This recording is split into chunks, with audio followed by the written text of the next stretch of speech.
Everybody sees the peace. We're looking for the funky peace. Come on down to the Mothership Connection store. We're doing what we do. We love to funk for you. Nappy head. Nappy head. So take a chill, y'all, and listen to the band get ill.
What's up? What's up? What's up? Welcome to another episode of Funk from the Front Seat. That was just a quick shouty outie to my Nappyhead Funk Army OGs. We've been honored and we're being inducted into the Funk Hall of Fame, and I got to give them a shout out every opportunity I get. And that's going to be sometime in March, Dayton, Ohio. The Funk Chronicles, up there and with David Webb and his people. So, it's going to be really, really cool. And I always want to shout them out. But, like we always do, we're going to go around the United States. But before I do, I want to let you know, Funk from the Front Seat, every Saturday, 12 p.m. Eastern Standard Time. We got some great shows lined up this season, and we're going to be kicking it really, really hard for you, bringing you the real, bringing you the truth, bringing you, of course, the peace, love, and harmony that we need to spread around this world and this planet. Today, we have the honor and the privilege. Our very special guest is Mr. Michael Salter III, and he's a vocalist, a performer with the Temptations Review featuring Paul Williams Jr. Now, say that twice. That's a tongue twister. But I just want to let you know he's coming in a little bit. We're going to be coming in hot. But before I do, I just want to spread a little love and do what we normally do, the new Do Review just for you. So I want y'all to sit back and check this out. If you're in New York, know that we love you. That's right. Long Island, my hometown, Bayshore, I got y'all all day. Yo, Daryl Holloman, man, hit me up. I ain't heard from you in a while. New Jersey, you heard? What's up? What's the word, Jersey? Delaware, are you aware? Way upstate in up in the Hamptons and upstate in New Hampshire, we got y'all. And we're gonna swing all the way back down to Funky Philly Dilly, where my guy David Brooks, Kevin Harrington, and my mentor Howard Beeman is at. Yeah, we're going to swing back through and go to the DMV up there in D.C. We got you. Detroit, Minneapolis, we got you. Brenda in the Ohio, Ohio. Patty and Bootsy, I love you guys. Thank you. Remember, funk, not fight. Put the guns down. Let's unite. We're going to swing back through North and South Carolina, through Kentucky, through Georgia. I got you, Q. Hit me up, man. And don't forget, y'all check this out. We're going to be bringing you some new stuff, some new merch. I'm rocking my Nappy Head merch right now, but we're going to be rocking some new merch for you. Some funk from the front seat merch. We're in the process of getting them made right now. We're going to be sending out T-shirts to some of our favorite viewers. So y'all stay tuned for that. Also, New Orleans, NOLA, how you doing? Kentucky, Oklahoma, how you doing? We got you here in South Carolina and North Kakalaki. What's up, Tim Kinley? Club Funkity Ambassador, I got you, man. Funkster Jones, thank you for talking to me yesterday, man. I really, really needed that, bro. And we're going to swing through the Midwest. Chicago, we got you. What's happening in Indiana? We got you. North and South Dakota, we got you. Don't worry about it, Cali. West Coast, we got you, man. Nevada, we got you. New Mexico, we got you. Puerto Rico, we got you. Hawaii, Samoans, doing the Humpty Hump. We got you. Tokyo, Annyeonghaseyo. We got you over in Tokyo. I know I got a few peeps over there that's watching. China, Japan, Dubai, the whole continent of Africa. We got you. North and South Pole, we got you. We got you all the way in the Netherlands. DJ, Elizabetta, I got you in Ireland, sweetie. Thank you for always watching the show and always supporting the show. DJ Cocolito in Italy, thank you for playing the music. And I can't forget DJ Monica in Switzerland. Oh, on the Club Funketeer show, DJ, we got you for that as well. I appreciate all you guys out there, everybody that's around the world tuning in, watch. You guys can go back and watch the show at 6 and then again at 12 for all our people over in India. So check this out.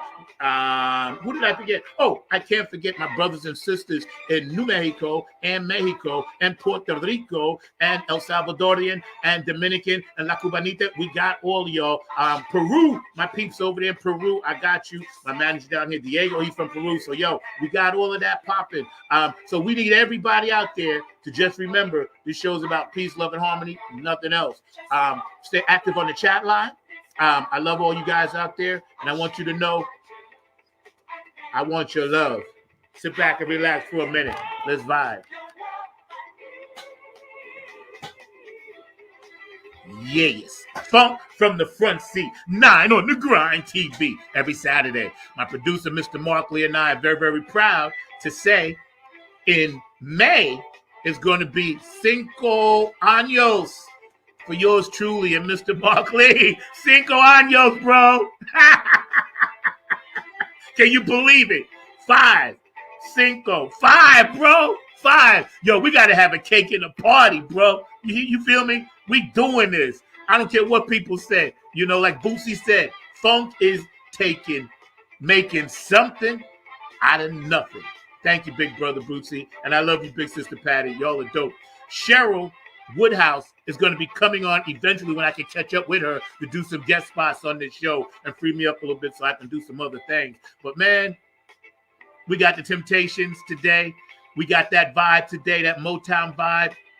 If you got a birthday, celebrate it with all the gusto you can, because tomorrow is never promised to anybody. If you got an anniversary out there and you love somebody, yo, tell them that you love them. It's okay to spread love. We got to stay out of the darkness. You know what I'm saying? We got to get away from that nonsense. This is the year, 1,125 year cycle. Man, just remember, there's going to be a lot of people out there that appear to be mentally ill, and they're really not. They're just lost in the darkness, bro. So if somebody in your family transitioned on to a higher vibration, just be grateful that you spent the minutes, the time, the hours, the days, the years with them. You know what I'm saying? Because that's what this is about. This meat suit, this earth suit right here, this is only a rental, bro. You know, this is only a rental. Once you're done renting it, you get out of it and you do something else in the universe that you've been planned and ordained to do. So if you got a skill out there, man, there's no better time. Me and my guy Kevin Harrington always talk about it. Ain't no more excuses. You know, do what you got to do. Make it happen. You know, don't be afraid to take chances with your life.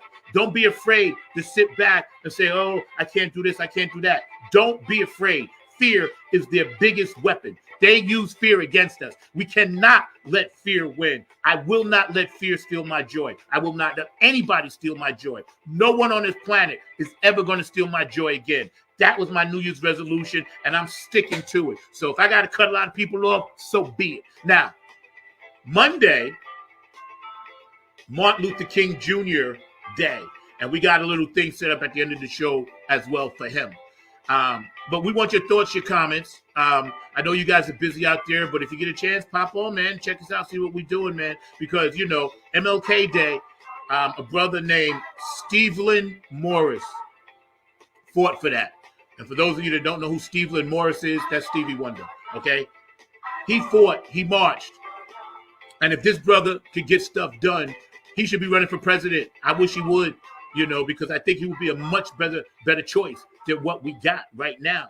And if we can somehow make his dream come true, Martin Luther King, I have a dream come true, we can make the world a better place. I carry my father's NAACP card in my wallet with me everywhere I go. I'm so proud to show that off because he was part of the movement. He was a Baptist minister. He marched. He walked. You know, I remember going down south right around the time Martin Luther King was shot a couple of months later, whatever. We had to go to my uncle's funeral. And it was such a saddening event, but profoundly changed the way the world was. And everybody that ever did any good out there, you notice they get rid of them because they don't want us coming together. All they want is like the hate. All they want is the fear mongering. All they want to do is poison us with the toxins and the chemicals in the food and the soap we use and the products we use and the water we drink. So we got to be up on it. We got to be tribal. We got to help each other. We got to make sure that no matter what we do, no matter how we do it, and no matter how stressful or unproductive it may seem, it's always productive if you can spread peace, love, and harmony. And that's my, not my rant, but that's my soapbox thing for today, because the Temptations, their music, what they did in that time, in that era of the riots going on, and I know I was 9, 10, and 11 years old. I have a vivid, fond memory of everything that ever happened. And when we look back and we think about, you know, what they were actually doing, the artists, you know, and I give kudos to the Funk Brothers. And for those of you that don't know the Funk Brothers, you should definitely go back and watch this video, Standing in the Shadow of Motown, because it basically tells the story of all the people that played the music. More number one hits than the Beatles, Michael Jackson, Elvis Presley, Liberace. All those people put together did not have the number one hits that the Funk Brothers wrote. My Girl, Martha Reeves and the Vandellas, Cloud 9, Psychedelic Shack. You can go all those songs that they did. You know what I'm saying? Cool Jerk. You know, all the Marvin Gaye stuff, all the early Stevie Wonder stuff. That stuff was so significant and healing while the riots were going on. In the background, you could literally hear music playing from Motown while half the town was burning. DJs used to play that music. I remember specifically because people would be riding in cars, gangs would be trying to do what they did, people was looting, people were rioting, but you could hear the soundtrack of that music. Also other music, Jimi Hendrix and things like that. There was a soundtrack to the 1960s, and Motown was the soundtrack. I don't care what nobody says. James Jamerson, those people, whatever. The blues, yes, it was popping, and it had its place. Of course, the early Louis Armstrong and all that stuff all had its place. But I'm telling you right now, Motown and what they were doing up in the D, that was the soundtrack. Because every adult I know had a 45 record player. And for those of you that don't know about that, we actually played records back then. And most of the tracks would be Motown. You know, and it was such a profound thing for me growing up as a kid to go to my sister's house and watch my nieces and nephews dance and do the slop and do the jerk, and do the sweet, to all of these great songs that Motown was putting down. So today we got somebody that's carrying on that tradition. He's coming on a little bit. Mr. Michael Salter III is going to be here. I got my producer back there, Mr. Mark Lee. You want to jump on for a minute and add your reflections, bruh? What up? Hey, doing good. How's it going there? I was saying in 5 years, we're going to have cake and wine because we might have to have some cake and some wine and everything. But definitely the fact that we celebrated 5 years and doing great things. But like you said, that Motown sound was definitely very much a part of the 60s and the 70s, and definitely part of that civil rights stuff. And definitely my parents were involved in that. And definitely I remember hearing, like you said, the music of Motown, a lot of that reflective sound. And of course, the message was very important and all along those lines. The scary thing is that we are in the year 2024, almost more than a half a century from when Dr. King passed, and a lot of that, what he was talking about, we're still dealing with today and everything, whether it's around housing or around, equality, and definitely giving people rights and everything. And even Dr. King himself was not that big of a fan of the war efforts, and we're seeing a lot of wars going on as well. So there's a lot of things that he was talking about that are still relevant today. And matter of fact, I know you've got the speech that we might play later on, and you hear what he was talking about. A lot of those issues are the same issues that Obama was talking about, that Biden has brought up, or even the things that were going on with mental health and a number of other things that he was bringing to the forefront. Even the way that our prison systems are unfairly geared toward the minority community and all along those lines. But a lot of those were things that he was talking about. I remember going to a journalism camp. I think I told you that when I was a high school student. So this would have been when I was around 17 or 18. And we had to look at his book, Chaos or Community, and reflect on it. And that's what I did, is I reflected on how at the time I was writing that, which would have been like 1979, a lot of the things that he was talking about were still relevant then, to the time that I was writing. So we're talking about from 1969 to 1979 or something like that. But now they're still relevant in 2024. And that is a scary thought, that they are still relevant some 50 years after his death, or 50 plus years after his death, and all along those lines. So definitely that's something that I think about a lot with those young nephews of mine, and everything is how we have come a long way, but we still have a long way to go of what the dream was, and all along those lines. So that's just some of my own personal reflections about how we've still got a long way to go, even in our education system. We know that some of our African American males are not the ones that are being encouraged enough in the school system, and all along those lines. And there are some places, including in some big cities and some small cities and some small towns, where the dropout rate is very high among our African American males, and all in that space. And these are all things that I'm sure Dr. King would be fighting against, just like he was doing back in the 60s. Yeah, you're right. You're right about that. What's up, Kurt? How you doing, bro? Love you, bro. Gotta get you back in, man. Curtis Wilcox hanging out with us. He, I see some reactions coming in. Appreciate that, bro. Thank you. And Curtis Wilcox, for those of you that don't know, amazing funk artist, and I mean artist. Well, just give me 1 second.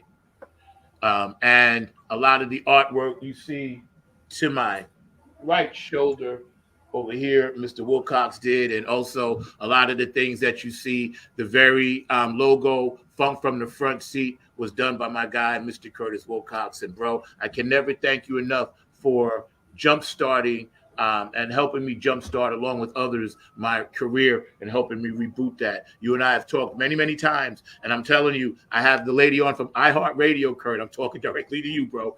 I got the lady from iHeart, my good friend, and her dad, and we gonna come on the 20th, and I'm gonna send you the link. You pop on if you want, chat, whatever, and we're gonna dive deep into what you and I call hybrids, home, UFO. We got that show popping on the 20th of January. That's just a preview of the preview. Jen, how are you? I love you so, so much. Thank you for always being there, man. And we send in prayers and hugs and love to you and your beautiful family. And, always you got that guardian angel on your shoulder now, and I know you and I talk privately about things, and I'll make sure that I continue to send you my love and all that good stuff to you and your beautiful family, man, because we do love you. And eventually, when you're ready to come back in, you can slide in and we can chop it up too, Yeah. So it's really, really cool. You know what the good thing about doing and having freedom, Mark, is that we can basically do what we want. Mhm. And I think that's why YouTube hasn't kicked us off. Because we ain't really disrupting the apple cart, so to speak. Yeah. But we are basically talking about some serious stuff. And for those of you that's watching, Dr. Brooks, what's up, B? I love you, bro. For those of you that's watching, man, all of our opinions are always myself and my guest and my producer, Mr. Mark Lee. They are not the opinions of Facebook, YouTube, Twitter, and whatever else we're on. StreamYard, we love you, but they're not. It's just us. So, feel free to always drop something in the chat, man, because anything that you guys want to chop up and talk about, we definitely going to get into. There's a lot going on, and we need to always make sure that we stay abreast of it. Of course, we know what's coming in November, right? So it's going to be a rough year. We all got to strap up, hang in there, right? Mark shaking his head. He's like, I don't want it.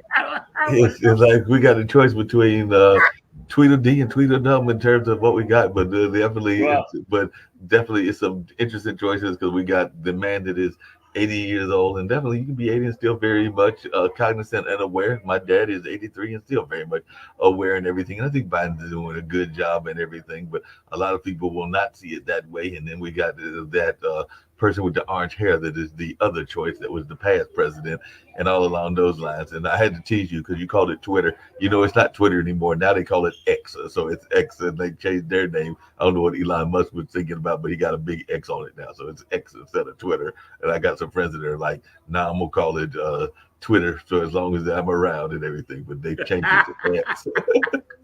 Dr. Brooks is already starting his campaign. He cannot get back in. See, here's the thing, and I agree, Dr. Brooks. I think for me, and I'm not going to go political. We're just hanging out chatting until our guest gets here. But I think for me, it's about what I said at the top. Let's just all work together and do what we can do in the community. Send love to each other. Because we already know the dirty politics and high-priced prostitutions. We already know their game. We've been watching their game since the 1700s. Some good, some bad. Some bad, some good. Some horrible, But all we can do is work together, man, and ignore the outside noise and just try to make sure we're okay. Because that's the game. They don't want us to be mentally okay. Physical things happen. I've had surgeries, this and that. But it's about the noggin. It's about the noodle. You got to keep the noodle strong. You keep your brain strong, you can bypass a lot of this dark energy that they want to spit out. Okay. Television programming, words you use as spelling. Don't use words like hate. Don't use words like downtrodden. Don't punch down on yourself. Don't use certain words that carry frequencies because the body is a tuning fork. I've been preaching that since day one. People got to understand this vessel, this meat suit, this earth suit is a giant tuning fork. It has been proven by science that frequencies are not electronic always. They're always vibrating on some kind of musical level. DNAs that strain actually make notes on a piano. And like Dr. Brookins said, to quote Pete Funk, George Clinton legend, think it ain't illegal yet. Think it ain't illegal yet. Mark, I got to ask you a question, right? Yeah, go ahead. Did your parents play a lot of Motown? Yeah, they played Motown. They played a lot of the TSOP, the Sound of Philadelphia. Of course, they were into jazz and there were other stuff as well. But yeah, they were into the definitely the Motown sound. And I definitely remember even some of my friends and neighbors that were growing up on that Motown sound as well. But yeah, they definitely had some Motown music for sure. Even though they were jazz heads, they definitely loved and respected the music of Motown. No doubt about that. They were big fans of that whole sound that Berry Gordy and the rest of that team created. So definitely it was in our house. There was no doubt about that. What do you think about the fact that a lot of people are now gravitating, because I know my other friend that plays keyboards with Tony Campbell and the Funk All Stars, Chris Schmidt, my funk brother, right? We just did something with him on New Year's Eve, and he does the Stevie Nicks tribute thing. My other keyboard player up in New York, Eric Crow Wilson, shout out, you're a Funk Chronicles Hall of Famer, bro. He does the Diana Ross tribute thing with Diana Ross's daughter. The Temptations have a tribute thing. What we do with Tony Campbell and the Funk All Stars is kind of like a P-Funk tribute thing. What do you think about all of these tributes to all of these great artists becoming now more popular than ever? Oh, they're becoming more popular than now. I mean, there's even one of the things I was looking up. I was actually going to ask her, I guess, if he knew about it or not. But there's even tribute plays, because there's actually going to be a tribute play to the Temptations that's going to be coming here to Durham. I want to say in February and everything, but it's a play that's coming to the DPAC. So a lot of these tributes are not just done in the form of music bands, but they're also done in theater productions as well. So definitely I've seen some of those even when I was at the going regularly to the National Black Theater Festival, and there would definitely be tributes to like Jackie Wilson. And like I said, I just found out about this one because I was looking up what you had me looking up about this tribute band, and I saw that there was a tribute theater production. So we'll also see sometimes that they are tribute theater productions about the groups as well and everything, because Ain't Too Proud is the name of the production that'll be Yeah, that's right. I saw something like that. Absolutely right. I think, you know, when we get a chance to reminisce, go back in time a little bit and talk a little bit about, you know, stuff that's nostalgic to people my age, it also turns a lot of young people on, you know. That's right, Dr. Brooks. Ain't Too Proud to Beg stage play is in Philly. Okay. Honoring the Temptations. That's right. See, and like I said, we're going to talk more about this to Michael. But yeah, man, that music was a serious soundtrack, man. When we look at the amount of energy that it must have taken those brothers and sisters at that Motown place to record all that stuff, go on the road, do promos. I remember the first time I saw the Temptations, I must have been like 7, and they was on the Ed Sullivan Show. Mm-hmm. And I was so proud because, of course, Nat King Cole had his show, but I was kind of too young to remember. I remember seeing pictures of Harry Belafonte, and I went to plays with Sidney Poitier. But I was so proud to see, and I can't forget Mahalia Jackson because my mother made sure I saw her. But I was so proud to see those 5 black men dressed to the T, shoes shine, synced in step, singing some shit that I had never heard before. That was profound because I had never seen that as a black kid. You know, I only seen it in the churches. And to me, I was like, wow, they're on TV. I can do that.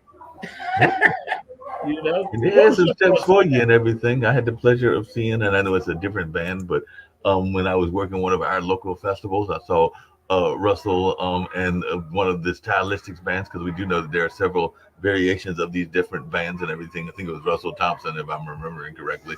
But definitely it was interesting seeing these folks carrying on that tradition and being able to carry on that tradition, like you said, because a lot of these bands were just tremendous, and they had some choreography that was out of this sight. And I mean, I remember watching and being a big fan of Soul Train, and when you would see them coming on Soul Train and they had those moves and that smoothness and everything, it kind of like was something that you were hoping that you could develop as well.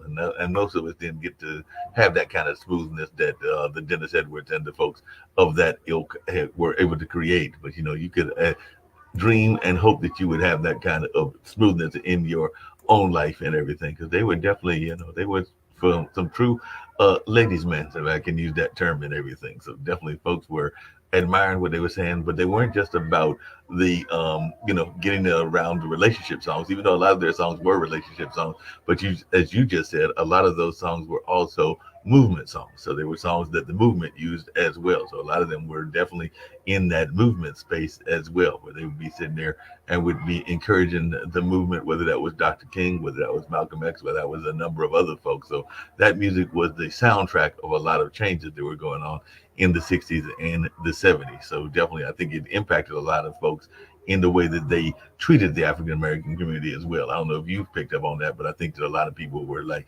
these folks are some classy gentlemen and all along these lines. So we can't be putting people in this stereotype of they're all gangsters or they're all this or that, when they are creating a image that is definitely not that imagery that was being projected, and is still somewhat projected by the media among some of our peers and all along. I agree wholeheartedly. And also, too, it gave other cultures a chance to see, like you said, okay, we need to, and there were always a lot of liberal white brothers and sisters, Native American, Latino brothers and sisters that were part of the movement. I can't omit their contribution to change, because there were a lot of people that walked arm in arm with Dr. King.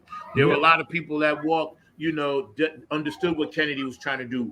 A lot of people understood what Malcolm was trying to do, but they just couldn't grab it. But now we see what he was trying to say. Now we in it. So I would never omit any other cultures, being a part of that movement, because Martin Luther King wasn't about black and white. It was about the rights, civil rights for all people.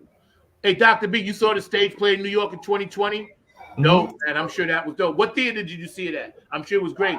But, that movement, and with the Motown sound and with everything that they were doing, made, and my background too also had the Beatles, and I can't leave them out, because the Motown and the Beatles, when the Beatles came out with Come Together and stuff like that, and Get Back to Where You Once Belong, and the Long and Winding Road, and Mother Mary comes to me speaking words of wisdom. I was like, damn, everybody, that whole 60s vibe, the Bob Dylan vibe, the slide, all of that stuff was mixed in. And at the forefront, Temptations was pushing it. The Four Tops was pushing it. Martha Reeves and the Vandellas, all of those great, great groups. Dr. B said he saw it somewhere in Times Square. I'm sure it was dope, man. And when we look back at how that changed our attitudes, I couldn't dance like the Temptations, but I damn sure could play the music. You know what I'm saying? So I was like, you know what? I may not be up front dancing, but I'm. Wait a minute, you didn't have those Temptation moves? I thought you had those Temptation moves. I got a couple. You know what I'm saying? But they were in sync, spinning around and making sure that they always got back to the mic on time, stuff like that. And there was some things that wasn't quite normal in their journey, but that was part of their journey. A lot of things happened behind the scenes, Motown, this and that. But see, I don't try to take negativity from anything. That's part of the positivity. My friend Janice and I were just talking about that. We need the yin and the yang. We need the sun and the moon. We need the rain to appreciate the sunlight. You know what I'm saying? So a lot of the things that were happening, I was too young to know anyway, So now that I'm older, I understand what they were singing about. When they came out with people moving out, people moving in, why? Because of the color of the skin. Run, run, run, but you sure can't hide. When they came out with that Ball of Confusion, I was like, yo, they on some stuff now. Whoever wrote that, and we'll find out. They was on some stuff. And then they came out with Psychedelic Shack. And as they changed, so did their clothing. They went from the nice, neat suits and the slick hair. Then a couple of years later, they came out with the afros and the dashikis. And that's why I always thought that they were always right on time, ahead of their time. So did your parents play a lot of rock music on the station? I'm just curious.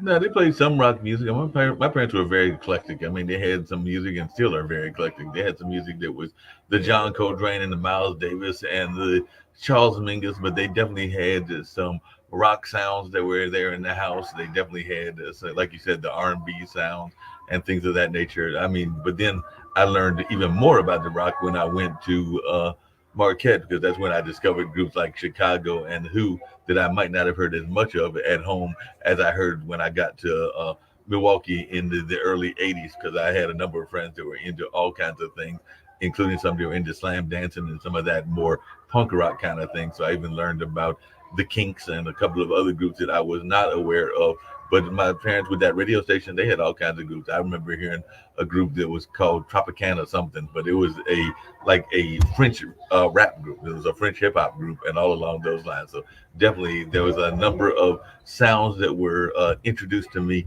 by a number of friends, and all along those lines. So definitely I've tried to gravitate toward different sounds and learned a lot of different types of music, including that rock sound and everything. I mean, I think that you've mentioned the group that Vernon Reid was part of, Living Color, and I definitely like that black rock that they were doing, and even some of the stuff that Terrence Trent D'Arby and others were doing later on and everything. So definitely some great sounds in that space.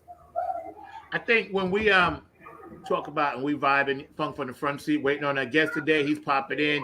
I know he's going to be here because we just talked a little bit ago, Mr. Michael Salter, and we ain't going to give too much away about what he does, but we're going to talk about his career and stuff like that. The guy who wrote a lot of the psychedelic soul funk cuts for the Temptations, the writer of that song was Norman Whitfield. All right, thank you, Dr. BC. He knows. That's why he be on the thread a lot, man. That song changed my life because it was just so spacey and different for the Temptations, but I was digging it because it had some funk to it. And also, too, people don't know Billy Bass Nelson and Eddie Hazel, wrote Shaky Ground when the Temptations later on started doing stuff, as well as they did some stuff with Rick James standing on the top, as well as they did background vocals for Tina Marie. So the Temps were everywhere. They were one of our group of superheroes. And because they're still their vibe and their love and their spirit is still alive today. That's why we're having this guest on, man. So, we're going to give a big shout out to some people while we're waiting. Of course, P-Funk Radio. I love you guys. Keith Jackson, thank you for all the hard work you do. Godzilla Radio on Wednesday nights. I love you, man. Thank you, Gabe, for everything that you do. Robin Circle of Pete, of course, on that thread. And Tony Cam, I ain't post nothing today, but I'll get to it, Captain. Aye, sir. Of course, Larry Funkster Jones on his Saturday Funk Show and his Sunday Chill Out. And P-Funk Radio is significant because it allows artists like me to have a place to play our music. Now, also, our music is on New Funk Radio, and that's Tony Cam's station. You can check that out or go on my pages and his pages. Of course, I want to thank Bootsy Collins and Peppermint Patty Collins for all the work they do, Funk Not Fight, and all the Club Funketeers around the world. All right. Tony Cam and the Funk All-Stars, the Nappy Head Funk Army OGs, who's going into the Funk Hall of Fame Chronicles and Exhibition Center, and my Nappy Head Funk Army 2.0 down here, help resurrecting the dead-ass funk that North Carolina tries to portray, and we the real shit. So if y'all want to come out, we playing April 26th at the Poorhouse. Come out and get some real shit, and stop messing with this shit that's cut. Like they say, make my funk the P-Funk. I want my funk uncut. Stop fucking dealing with this cut shit and come get some of the real shit because we the real shit. My management company in Diego, Oak City Music Collective, I love you guys. They're doing a big thing down here with an act he just brought over from Peru, so that's dope. Afterglow 92416. Donna, I love you. Much tribute and much thanks to Boogie Munson. I'm always rocking his shirts. Q&A Entertainment, I love you, bro. Brooke Clagett, my funk angel. I'm sorry I missed you at New Year's.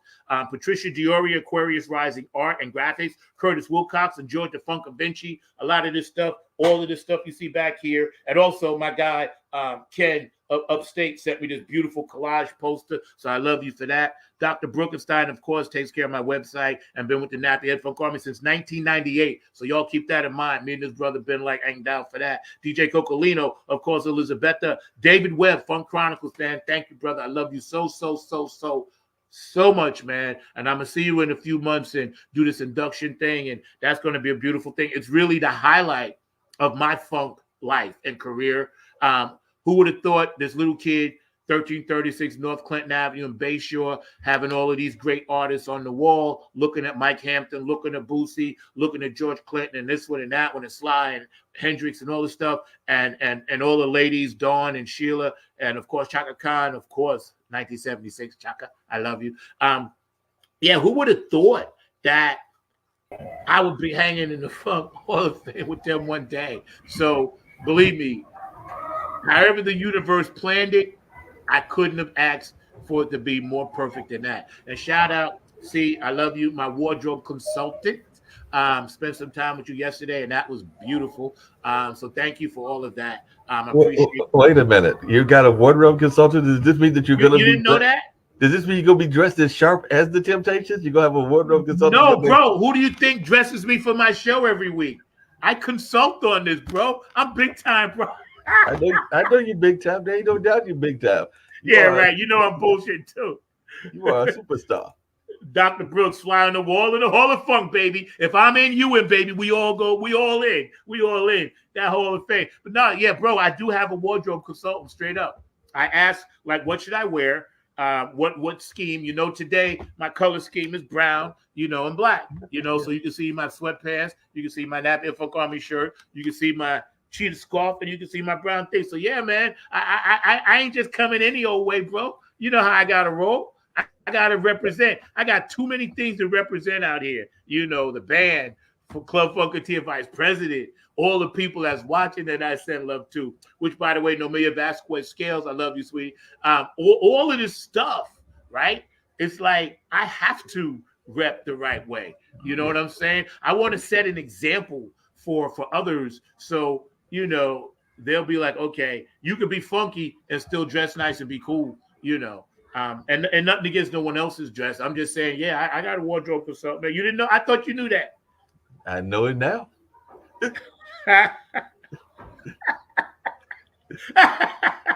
Why do you think every week I say shout out to C? I love you, boo, my wardrobe consultant? I know. I'm just giving you a hug. That's not an imaginary person. That's a real person, and things of that nature. We hanging out today, Funk from the Front Seat. You know, we got our guest today, Michael Salter III is coming on. We're gonna be chopping it up about what he does and how he does it. He's gonna be here soon, I think. It's 12:43, so I think he's working on it, maybe trying to get on. If not, Mark, if you want to give him a shout out, you can. You know, but you know what we should do? We should run the Martin Luther King video. Can you run that while we're waiting? We can do that right now. Yeah, let's do that, man. Here's your toast to the Boogie and Martin Luther King, y'all, and everybody out there, all cultures who help each other and stay in the tribe. Check this out.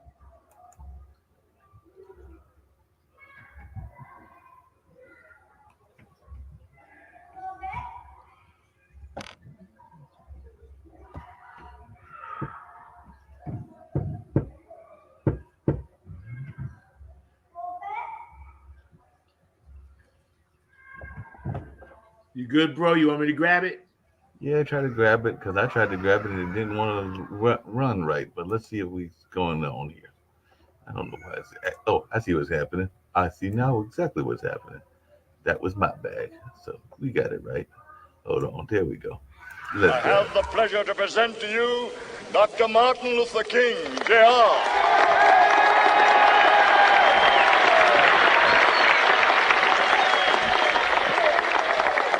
I am happy to join with you today in what will go down in history as the greatest demonstration for freedom in the history of our nation.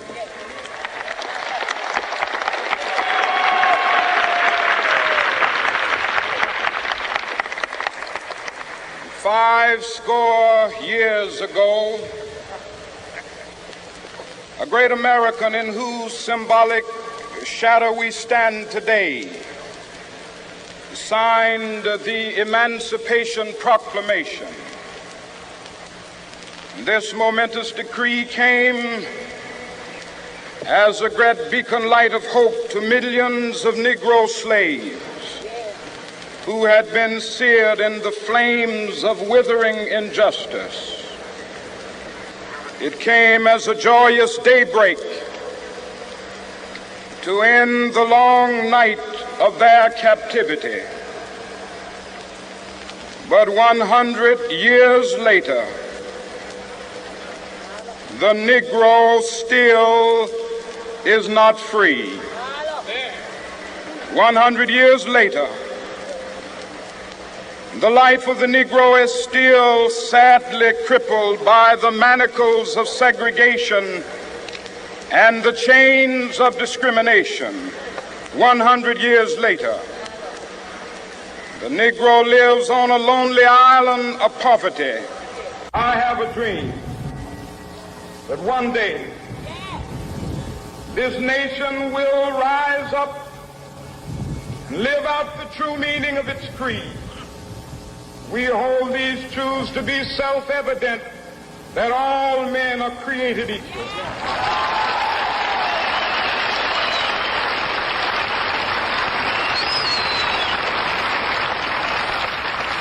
I have a dream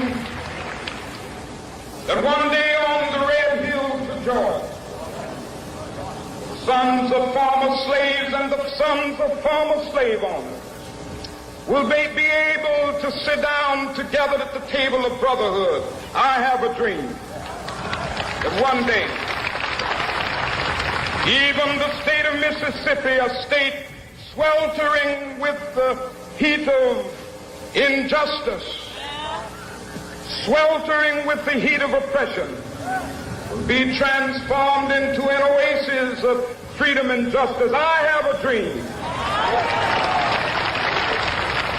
My poor little children will one day live in a nation where they will not be judged by the color of their skin, but by the content of their character. I have a dream today.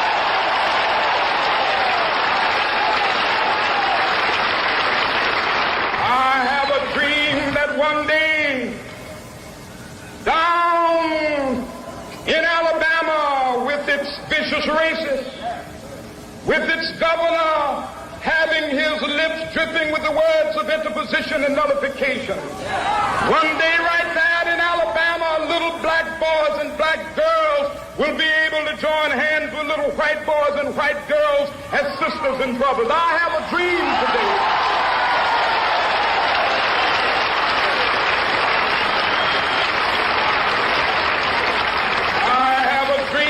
One day every valley shall be exalted, and every hill and mountain shall be made low. The rough places will be made plain, and the crooked places will be made straight, and the glory of the Lord shall be revealed, and all flesh shall see it together.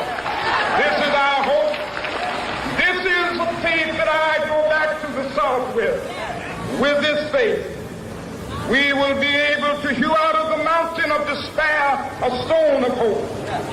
With this faith, we will be able to transform the jangling discords of our nation into a beautiful symphony of brotherhood. With this faith, we will be able to work together, to pray together, to struggle together, to go to jail together, to stand up for freedom together, knowing that we will be free one day.